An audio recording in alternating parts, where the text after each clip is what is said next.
చక్రధర్ మీద ఆయన ఎలక్షన్లో ఇచ్చిన అఫిడవిట్లలోనే మనం చూస్తే తెలుస్తుంది. 2006లోనే చక్రధర్ గౌడ్ మీద దొంగ నోట్ల కేసు ఉన్నది.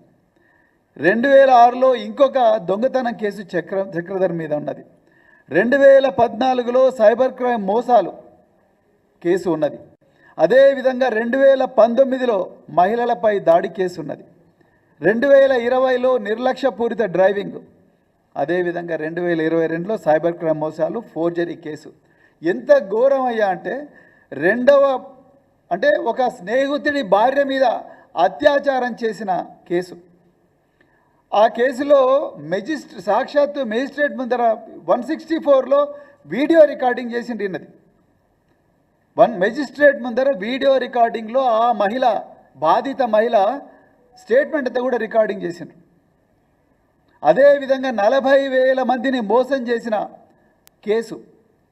అదేవిధంగా కుటుంబంలో ఎంతోమంది ఇంకా రకరకాల విషయాలు ఉన్నాయి. కొన్ని ప్రైవేట్ విషయాలు చెప్పే కుసంస్కారం బీఆర్ఎస్ పార్టీ కాదు. కానీ ఇతని మొత్తం కూడా నేర చరిత్ర అంటే ఒక అత్యాచారం కేసులో, దొంగ నోట్ల కేసులో, అదేవిధంగా మరి ఎంతో 40,000 మంది నిరుద్యోగులను మరి ఫ్రాడ్ చేసిన కేసులో నిందితుడైన ఒక వ్యక్తి. ఇదేదో మేము సృష్టించిన కవిత్వం కాదు. ఇదంతా కూడా ఈ చక్రధర్ తన ఎలక్షన్ అఫిడవిట్లో ప్రకటించిన డేటానే మేము ఇవాళ ప్రజల ముందర ఉంచుతున్నాం. మరి అలాంటి చక్రధర్ ముందు హైకోర్టులో రిట్ వేస్తాడు, నాకు అన్యాయం జరిగింది అని చెప్పి. మళ్ళీ ఇదే రేవంత్ రెడ్డి చక్రధర్ను పిలిపించి, నువ్వు హైకోర్టులో వద్దు, నేను చెప్తున్నాను, నువ్వు పోయి డీజీపీని కలువు అంటాడు. డిసెంబర్ 1వ తారీఖు నాడిన డీజీపీని కలుస్తాడు. డిసెంబర్ 3వ తారీఖు నాడు డీజీపీని కలవంగానే డిసెంబర్ 3వ తారీఖు నాడు పంజాగుట్ట పోలీస్ స్టేషన్లో కంప్లైంట్ ఇస్తారు. చాలా ఎఫిషియెంట్ డీజీపీ గారు మన పోలీసులు. మరి మేమైతే ఇప్పటి వరకు 100 కంప్లైంట్లు ఇచ్చినాం మాకు జరుగుతున్న అన్యాయం మీద, ఇంతవరకు ఒక్క ఎఫ్ఐఆర్ కూడా కాలేదు. నేను గత నెల కేటీఆర్ గారి మీద ఘోరంగా మరి రేవంత్ రెడ్డి ఫార్ములా ఈ కేసులో నిజమైన నిందితుడు రేవంత్ రెడ్డి అని చెప్పి నేను కూడా ఒక కంప్లైంట్ ఇచ్చిన, అది క్లోజ్ చేసిందని చెప్పిండు. అట్లా మేము ఇచ్చిన ప్రతి కంప్లైంట్ కూడా ఆధారాలతో ఇచ్చిన కంప్లైంట్ కూడా మొత్తం క్లోజ్ చేసిండు. ఒక్కటి కూడా ఎఫ్ఐఆర్ కాలే. కానీ ఈ చక్రధర్ ఇచ్చిన మొత్తం అసత్యాల కంప్లైంట్, ఆయన కంప్లైంట్ చూస్తేనే అర్థమైపోతుంది, మొత్తం కూడా ఊహాగానాలు. ఒక్కరోజు కూడా హరీష్ రావు చక్రధర్ ఎప్పుడు కూడా భౌతికంగా కలుసుకోలేదు, ఎప్పుడు కూడా వీళ్ళిద్దరూ ఎలక్ట్రానికల్గా కూడా మాట్లాడుకోలేదు. ఒక వాట్సాప్లో కానీ, లేకపోతే ఒక SMS ద్వారా కానీ, లేకపోతే ఒక వీడియో కాల్ ద్వారా కానీ, లేకపోతే ఒక వాయిస్ కాల్ ద్వారా కానీ, లేకపోతే ఒక ఫేస్బుక్ చాట్ ద్వారా కానీ, లేకపోతే ఇంకే విధంగా కూడా వీళ్ళిద్దరికి కూడా ఎక్కడ కూడా సంబంధం లేదు. కానీ ఈయన ఊహించిండు, నాకు అది చేస్తారు ఇది చేస్తారని చెప్పి రకరకాల ఊహాగానాల అభూత కల్పనలు అన్నిటి కూడా కంప్లైంట్గా మార్చి రేవంత్ రెడ్డి ప్రోద్బలంతో కమిషనర్ ఆఫ్ పోలీస్ ఎండార్స్మెంట్ లేకుండానే పంజాగుట్ట పోలీస్ స్టేషన్లో కంప్లైంట్ ఇచ్చిండు. 2 నిమిషాల్లో ఎఫ్ఐఆర్ అయిపోయింది. ఇంకా ఎఫ్ఐఆర్ కాగానే సంవత్సరం నుంచి ఇక చేస్తూనే ఉన్నారు, మొత్తం చేస్తూనే ఉన్నారు. ఎక్కడ కూడా ఏం దొరుకుతలేదు వీళ్ళకి. దానితో పాటు ఈ ఏమాత్రం సంబంధం లేని ప్రభుత్వ ఎంప్లాయీ ఈ వంశీకృష్ణను తీసుకొచ్చి ఇప్పుడు హరీష్ రావు పేరు చెప్పమని అంటున్నారు. ఇక ఈ వంశీకృష్ణ వేధింపులు తాళలేక ఆయన బాధ ఎవరు ఇంటలేరని చెప్పి ఆయన మెజిస్ట్రేట్ ముందర నిన్న వాంగ్మూలం ఇచ్చిండండి. ఆయన లాయర్ సమక్షంలో మేజిస్ట్రేట్ ముందర వాంగ్మూలం ఇచ్చిండు. మరి ఆయన చాలా క్లియర్గా చెప్పాడు. ఒక 2 నిమిషాలు తెలంగాణ పిల్లలకు తెలవాలి కాబట్టి నేను చెప్తా ఉన్నా ఈ విషయం.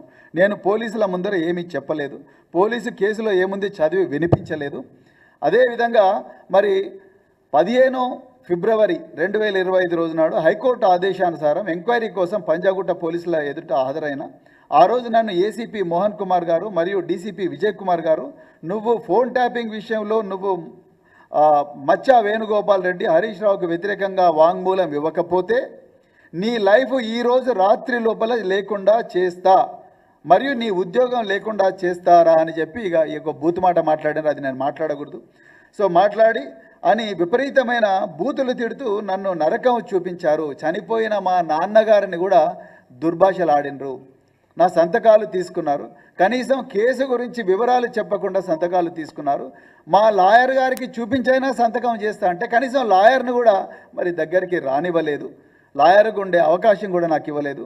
డీసీపీ విజయ్ కుమార్ గారు నన్ను పదే పదే బూతులు తిడుతూ వారి వివరాలు అంటే మచ్చ వేణుగోపాల్ రెడ్డి అదేవిధంగా హరీష్ రావు పేర్లు చెప్తేనే నీ ఉద్యోగం ఉంటుంది, లేకపోతే మాత్రం నీవు కథం అయిపోతావని చెప్పేసి, నువ్వు లేకపోతే 3rd డిగ్రీ పెడతావని చెప్పేసి కూడా శనివారం నాడు భయపెట్టించిండ్రని చెప్పేసి ఆయన సాక్షాత్తు మరి ఆయన స్టేట్మెంట్ అఫిడవిట్ ఇచ్చిండండి. దాని మీద జైల్ సూపరింటెండెంట్ ఎవరైతే జైలర్ ఎవరైతే ఉన్నారో central prison Chanchalguda jail superintendent ఎవరైతే ఉన్నారో ఆయన అటెస్ట్ కూడా చేసిండు. ఇది ఇక్కడ జరుగుతున్న వ్యవహారం. ఇది మన వంశీకృష్ణ ఇచ్చిన అటెస్ట్మెంట్ ఇది ఆయన అఫిడవిట్. ఇప్పుడు నేను ఏం చెప్తున్నా అంటే అసలు ఐపీఎస్ ఆఫీసర్లకు నిజంగా చట్టం ఏం చెప్తున్నది, మీరు highest leaders of the force IAS కానీ ఐపీఎస్ కానీ మీరు చేయాల్సిన పని ఏంది, మీరు చేస్తున్న పని ఏంది? ఎవరో ఊహాగానాలతోని ఎఫ్ఐఆర్ అదంతా ఇచ్చేసే వరకు మొత్తం కూడా మరి ఎఫ్ఐఆర్ అయిపోతుంది. దాంట్లో ఆయన ఇచ్చిన ఊహాగానాలన్నీ కూడా నిజాలుగా చేయాలని ప్రయత్నం చేస్తున్నారా, లేకపోతే నిజమేందో తెలుసుకోవాలని ప్రయత్నం చేస్తున్నారా? ఇలా మరి తెలంగాణ పోలీసులు చెప్పాల్సిన అవసరం ఉన్నది. మీరు ఆయన ఊహాగానాలు ఇస్తే ఎఫ్ఐఆర్లో ఉన్నదంతా కూడా ఎట్లా నిజం చేయాలనే ప్రయత్నం చేస్తున్నట్టుగా తెలుస్తూ ఉన్నది. మీరు లేకపోతే ఏమాత్రం సంబంధం లేని హరీష్ రావు గారి మీద మచ్చ వేణుగోపాల్ రెడ్డి మీద ఎందుకు మాటిమాటికి వంశీకృష్ణను మీరు టార్చర్ చేస్తున్నారు? అంటే రేవంత్ రెడ్డి క్లియర్గా ఏం చేయాలనో చెప్తా ఉన్నారు. మరి ఎన్ని రోజులు ఉంటాడు రేవంత్ రెడ్డి ముఖ్యమంత్రిగా? ఎన్ని రోజులు ఈ కాంగ్రెస్ పార్టీ అధికారంలో ఉంటుంది?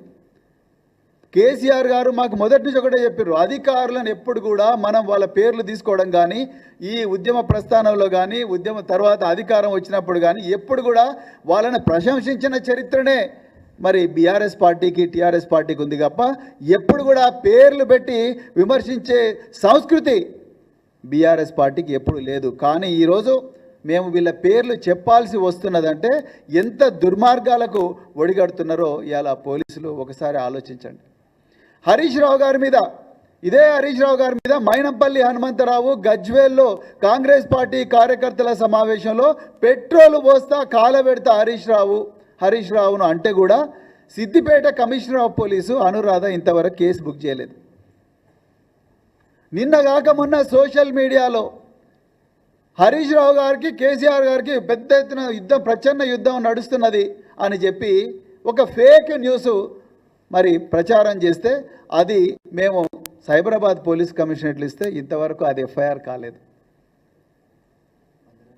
బంజారాహిల్స్ పోలీస్ స్టేషన్లో కూడా ఎన్నో కంప్లైంట్లు ఇచ్చిన ఎఫ్ఐఆర్ కాలేదు. కానీ కాంగ్రెస్ వాళ్ళు గాంధీ భవన్లో ఆగమేఘాల మీద కంప్లైంట్ రాసి పంపిస్తే ఎక్కడ పడితే అక్కడ ఎడా కేసులు పెడుతున్నారు. జర్నలిస్టుల మీద అయితే ఎన్ని కేసులు పెట్టినరో. రాజ్ కుమార్ అనే వ్యక్తి, గౌతమ్ అనే వ్యక్తి ఎక్కడెక్కడో జాఫర్గా ఉంటే రాత్రికి రాత్రి హైదరాబాద్ సైబర్ క్రైమ్ పోలీసు వాళ్ళు తీసుకుపోయి రాత్రి తీసుకొస్తున్నారు. మళ్ళీ జైలు నుంచి బయటికి రాగానే మళ్ళీ తీసుకొస్తున్నారు. బెయిలబుల్ కేసుల్లో కూడా కోర్టుల ముందర ప్రొడ్యూస్ చేయమంటారు. డాక్టర్ ఎర్రోల శ్రీనివాస్ ఏం పాపం చేసిండు? ఆయన బంజారా హిల్స్లో కౌశిక్ రెడ్డి గారితో అపాయింట్మెంట్ తీసుకొని ఆయనంబడి కంప్లైంట్ ఇవ్వడానికి పోతే ఆయనను కూడా ఉదయం 6 గంటలకు ఇంటి నుంచి తీసుకొచ్చి ఇచ్చిండ్రు. పాడి కౌశిక్ రెడ్డి కంప్లైంట్ ఇచ్చిండు, ఆయన కారును సీజ్ చేసిండ్రు. కంప్లైంట్ ఇవ్వడానికి పోతే కారు సీజ్ చేసిండ్రు. అదేవిధంగా ఆయన సెల్ ఫోన్ కూడా సీజ్ చేసిండ్రు. ఇంకా గమ్మతైన విషయం ఏంటంటే సెల్ ఫోన్ ఎందుకు సీజ్ చేసిండ్రు నేను పోలీసు వాళ్ళని అడిగితే అసలు తెలంగాణ పిల్లలు ఆశ్చర్యపోయే విషయం ఏంటంటే సెల్ ఫోన్ ఎందుకు సీజ్ చేసిండ్రంటే ఈయన సెల్ ఫోన్లో హరీష్ రావు దగ్గర నుంచి ఏమైనా మెసేజ్లు వచ్చినాయా, కేటీఆర్ దగ్గర నుంచి ఏమైనా మెసేజ్లు వచ్చినాయా, వచ్చి వీళ్ళు రాజ్యం మీద రేవంత్ రెడ్డి మీద కంప్లైంట్ ఇవ్వమని వీళ్ళు ఏమన్నా మెసేజ్ ఇచ్చిండ్రా కౌశిక్ రెడ్డికి అని చెప్పి ఒక ఎమ్మెల్యే కౌశిక్ రెడ్డి, మిగతా వాళ్ళే ఒక ఆయన రాష్ట్ర పార్టీకి వర్కింగ్ ప్రెసిడెంట్ మాజీ మంత్రి, ఇంకొక మాజీ మంత్రి, వీళ్ళిద్దరూ నువ్వు పోయి వెంటనే పోలీస్ స్టేషన్లో కంప్లైంట్ ఇవ్వని ఆయనకి ఎస్ఎంఎస్ ఇచ్చినట్టు రాజ్యం మీద తిరుగుబాటు చేయండి అని ఏమైనా కంప్లైంట్ ఇచ్చినా ఆయన సెల్ ఫోన్ గుంజుకుంటారంట. ఒక ఎమ్మెల్యే, ప్రజల చేత ప్రత్యక్షంగా ఎన్నుకోబడ్డ ఎమ్మెల్యే ఫోన్కు కూడా ఇక్కడ తెలంగాణలో రక్షణ లేదు.